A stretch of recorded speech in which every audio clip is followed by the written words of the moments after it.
गरीब साध साध सब नेक हैं, आप अपनी ठोरी, जो सतलोक ले जाएंगे वो साधु कोई और।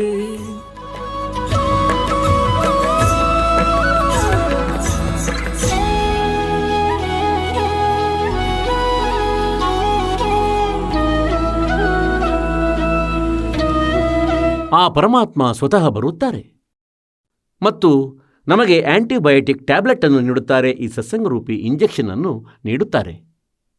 ಆಗ ನಮಗೆ ಸ್ವಲ್ಪ ಪ್ರಜ್ಞೆ ಬರುತ್ತದೆ. ನಂತರ ನಮಗೆ ಹಂಬಲ ಉಂಟಾಗುತ್ತದೆ ಆ ಪರಮಾತ್ಮನನ್ನು ಪಡೆಯುವಂಥದ್ದು ಮತ್ತು ಆ ಸುಖ ಸಾಗರ ಸ್ಥಾನಕ್ಕೆ ಹೋಗುವಂಥದ್ದು, ಎಲ್ಲಿ ವೃದ್ಧಾಪ್ಯ ಮತ್ತು ಮರಣ ಇಲ್ಲ. ಅಲ್ಲಿಗೆ ಮತ್ತಲ್ಲಿಗೆ ಹೋದ ಬಳಿಕ ಜೀವಾತ್ಮ ಮತ್ತೆ ಹಿಂದಿರುಗಿ ಪ್ರಪಂಚಕ್ಕೆ ಬರುವುದಿಲ್ಲ. ನಮ್ಮ ವೃತ್ತಿ ಇಷ್ಟೊಂದು ಕೆಟ್ಟು ಹೋಗಿದೆ, ನಾವು ಇಷ್ಟೊಂದು ಬೆರೆತಿದ್ದೇವೆ ಈ ಹೊಲಸು ಲೋಕದಲ್ಲಿ. ಒಂದು ದಿನ ಈ ದಾಸ ಒಬ್ಬ ವ್ಯಕ್ತಿಗೆ ತಿಳಿಸುತ್ತಿದ್ದ ಸತ್ಯಲೋಕದ ಮಹಿಮೆಯನ್ನು ಮತ್ತು ಇಲ್ಲಿಯ ದುಃಖದ ಬಗ್ಗೆ. 2 ಗಂಟೆ ತನಕ ಕೇಳುತ್ತಾ ಇದ್ದ. ಜೆಂಟ್ಲ್ಮ್ಯಾನ್ ಥರ ಕಾಣಿಸ್ತಿದ್ದ, ಎಜುಕೇಟೆಡ್ ವ್ಯಕ್ತಿ. ಆದರೆ ಎಜುಕೇಷನ್ ಬೇರೆ ವಿಷಯವಾಗಿದೆ, ಅದಂತೂ ಒಂದು ಅಕ್ಷರ ಜ್ಞಾನವಾಗಿದೆ. ಮತ್ತು ಒಳ್ಳೆಯ ವ್ಯಕ್ತಿಯಾಗಿದ್ದ ಜೆಂಟ್ಲ್ಮ್ಯಾನ್, ಅದು ಒಂದು ಬೇರೆ ಇಶ್ಯೂ ಆಗಿದೆ, ಒಳ್ಳೆಯ ವಿಷಯ ಆಗಿದೆ. ಎಲ್ಲಿಯವರೆಗೆ ತತ್ವಜ್ಞಾನ ಇಲ್ಲ, ಆ ಜೆಂಟ್ಲ್ಮ್ಯಾನ್ ಕೂಡ ಆ ವಸ್ತುವನ್ನು ಕ್ಯಾಚ್ ಮಾಡಲು ಆಗುವುದಿಲ್ಲ. ಅವನಿಗೆ ತಿಳಿಸ್ತಿದ್ದೆ ಏನೆಂದರೆ, ಸತ್ಯಲೋಕದಲ್ಲಿ ಹೋದ ಬಳಿಕ ಅಲ್ಲಿ ಸುಖವೇ ಸುಖವಿದೆ, ಅಲ್ಲಿ ಎಂದಿಗೂ ಮೃತ್ಯು ಆಗುವುದಿಲ್ಲ.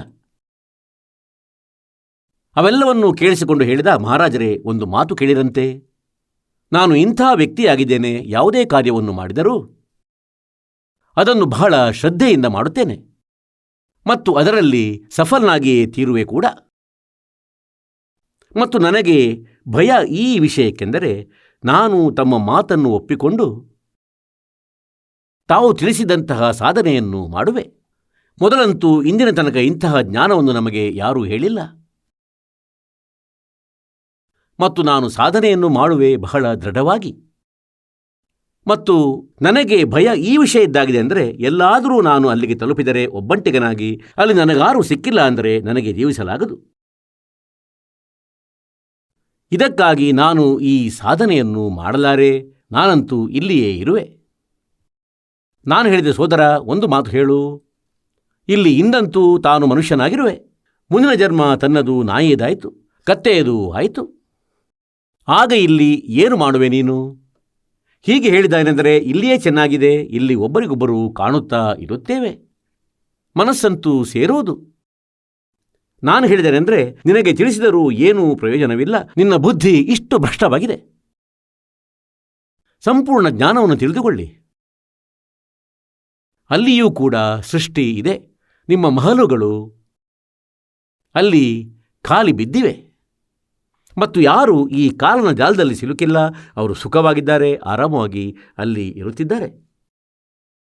ಈಗ ಅಲ್ಲಿಗೆ ಹೋಗಬೇಕಾದರೆ ತಾವು ಈ ಲೋಕದಿಂದ ಮನಸ್ಸನ್ನು ಸರಿಸಬೇಕಾಗುತ್ತದೆ. ಸ್ವಲ್ಪವೂ ಇಚ್ಛೆ ಇರಬಾರದು ಈ ಲೋಕದ್ದು, ಆಗ ನೀವು ಸತ್ಯಲೋಕಕ್ಕೆ ಹೋಗಲು ಸಾಧ್ಯವಾಗುವುದು. ಅದು ಹೇಗೆ ಇರುವುದು? ಇದು ಹೇಗೆ ಆಗುವುದು? ಇದು ತತ್ವಜ್ಞಾನದಿಂದ ಆಗುವುದು. ಇಂದು ತಾವು ಯಾವ ಪರಿವಾರದಲ್ಲಿರುವಿರಿ? ತಮಗೆ ಮಕ್ಕಳು ಕೂಡ ಇದ್ದಾರೆ, ಬಹಳ ಒಳ್ಳೆಯವರಾಗಿದ್ದಾರೆ, ತಮ್ಮದು ಸುಖೀ ಪರಿವಾರವಾಗಿದೆ. ಹೇಳಬೇಕೆಂದರೆ ಇಲ್ಲಂತೂ ಸುಖ ಇಲ್ಲವೇ ಇಲ್ಲ. ಆದರೆ ನಾವು ಇಲ್ಲಿನ ಸುಳ್ಳು ಸುಖವನ್ನು ಸುಖವೆಂದು ನಂಬಿದ್ದೇವೆ, ಇಷ್ಟನ್ನೇ ನಂಬಿ ನಡೆಯುತ್ತಿದ್ದೇವೆ. ಇದಂತೂ ಒಳ್ಳೆಯ ಮಾತು. ಆದರೆ ಇಡೀ ಪರಿವಾರ ಭಕ್ತಿಯನ್ನು ಮಾಡಿ, ಸಾಧನೆಯನ್ನು ಮಾಡಿ, ಒಳ್ಳೆಯ ರೀತಿಯಲ್ಲಿ ಕೆಲಸವನ್ನು ಮಾಡಿ, ಕೆಟ್ಟದ್ದನ್ನಂತೂ ಮಾಡಲೇಬೇಡಿ ಮತ್ತು ಯಾವುದೇ ಪ್ರಕಾರದ ಬಾಹ್ಯಾಡಂಬರ ಇರಬಾರದು. ಭಕ್ತಿಯನ್ನು ಮಾಡುತ್ತಾ ಇರಿ. ತಮಗೆ ತಮ್ಮ ಪರಿವಾರದಲ್ಲಿ ಮಮತೆ ಇದ್ದೇ ಇರುತ್ತದೆ, ಏಕೆಂದರೆ ಇದಂತೂ ಸ್ವಾಭಾವಿಕವಾಗಿದೆ. ಇದು ಮನುಷ್ಯನ ವಶದ ಮಾತಲ್ಲ. ಈಗ ನೋಡಿ, ಯಾರು ಸಾರಾಯಿ ಕುಡಿದಿರುವನು, ಯಾರೋ ಒಬ್ಬ ಸಾರಾಯಿ ಕುಡಿದು ಬಿಟ್ಟ ಅಂತ ಭಾವಿಸೋಣ, ಆಗ ನಂತರ ಆಗುವುದೆಲ್ಲ ಅವನ ಸಾಮರ್ಥ್ಯದ ಮಾತಲ್ಲ. ಅಂದರೆ ಹೇಗೋ ನಡೆಯುತ್ತಾನೆ, ಏನೋ ಮಾತಾಡುತ್ತಾನೆ, ಅವನ ಆ ಗತಿವಿಧಿಗಳು ಹೀಗೆ ಇರುತ್ತವೆ. ಅವನಂತೂ ನಶೆ ಇಳಿದ ಬಳಿಕ ಸಂಪೂರ್ಣ ಸರಿ ಹೋಗುತ್ತಾನೆ. ಹಾಗೆಯೇ ಈ ಜ್ಞಾನದಿಂದ ತಮ್ಮ ಈ ನಶೆ ಏನಿದೆ ಅದು ಸಂಪೂರ್ಣ ಇಳಿದು ಹೋಗುವುದು. ಕಬೀರ್ ಸಾಹೇಬರು ಹೇಳ್ತಾರೆ, ಕಬೀರ್ ये माया अटपटी और सब घट आन अड़ी, किस न समझाऊं या कुआ भांग पड़ी।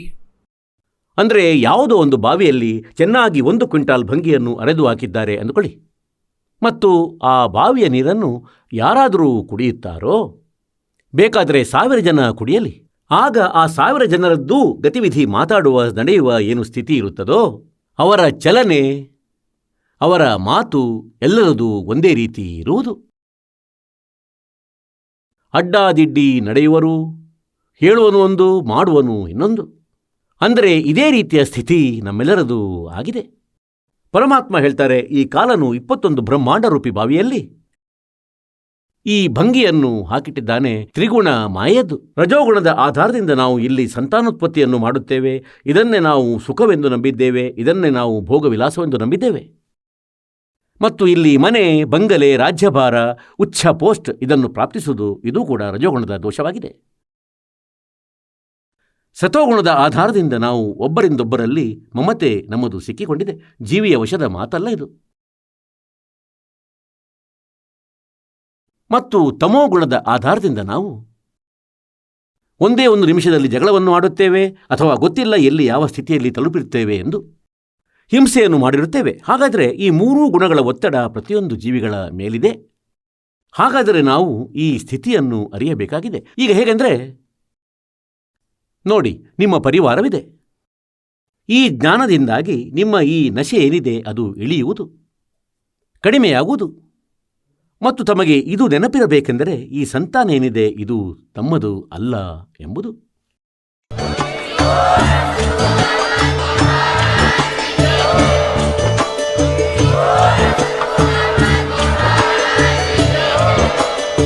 ನೀವು ಕೇಳಿದ್ದೀರಿ ಜಗದ್ಗುರು ತತ್ವದರ್ಶಿ ಸಂತ ರಾಮ್ಪಾಲ್ ಮಹಾರಾಜರ ಮಂಗಳ ಪ್ರವಚನ. ಹೆಚ್ಚಿನ ಮಾಹಿತಿಗಾಗಿ ವಿಸಿಟ್ ಮಾಡಿ ನಮ್ಮ ವೆಬ್ಸೈಟ್ www.jagadguru-rampalji.org. ಸಂತ ರಾಮ್ಪಾಲ್ ಮಹಾರಾಜರ ಶುಭ ಆಶೀರ್ವಾದದಿಂದ ಇಡೀ ವಿಶ್ವದಲ್ಲಿ 500ಕ್ಕೂ ಹೆಚ್ಚು ನಾಮದೀಕ್ಷಾ ಕೇಂದ್ರಗಳಿವೆ. ಇದರಲ್ಲಿ ಸಂತ ರಾಮ್ಪಾಲ್ ಮಹಾರಾಜರಿಂದ ನಿಶುಲ್ಕವಾಗಿ ಆನ್ಲೈನ್ ನಾಮದೀಕ್ಷೆ ಕೊಡಲಾಗುತ್ತಿದೆ. ತಮ್ಮ ಹತ್ತಿರದ ನಾಮದೀಕ್ಷಾ ಕೇಂದ್ರದ ಮಾಹಿತಿಗಾಗಿ ಸಂಪರ್ಕಿಸಿ 888 444 7302.